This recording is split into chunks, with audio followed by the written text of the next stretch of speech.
शुरुआत में यही बोलूंगा कि गोलियां उन्होंने चलाई थी पर धमाका हमने किया। The operation Sindoor was not a reaction, it was a calculated and mission oriented strike.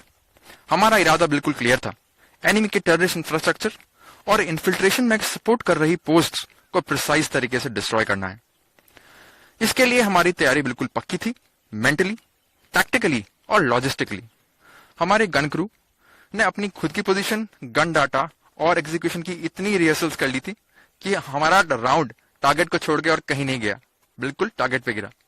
हाँ, इसके लिए हमारे पास था भारतीय बनाया हुआ इंडिजीनियस एडवांस्ड रडार सिस्टम और various new generation target acquisition systems. पर इसके अलावा एक बहुत जरूरी चीज थी, वो थी हमारे जवानों का जज्बा।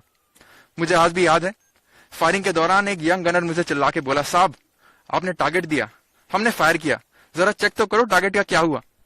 दैट इज द जोश। हाँ, पाकिस्तान की तरफ से भी काफी आर्टिलरी शेलिंग हुई, मगर हमारे काउंटर मेजर्स पक्के थे।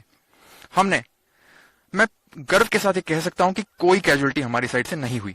हमारा टारगेट क्लियर था कि उनके टेररिस्ट इंफ्रास्ट्रक्चर को बर्बाद करना है।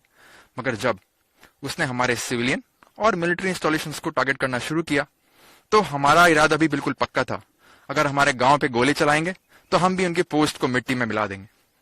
हमारा हर एक फायर किया हुआ शेल उनके लिए एक जवाब था और हमने इस बात का भरपूर ध्यान रखा कि कोई भी सिविलियन कैजुअलिटी ना हो। और एक और महत्वपूर्ण चीज, इस ऑपरेशन में इन्फेंट्री, आर्टिलरी, ऑर्डिनेंस, सारी सर्विसेज ने एक यूनिट की तरह काम किया।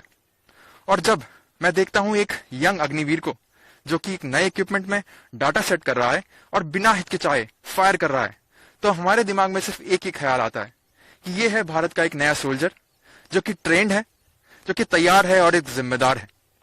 ऑपरेशन सिंदूर ने ना सिर्फ उनकी पोस्टें तोड़ी बल्कि उनका हौसला भी।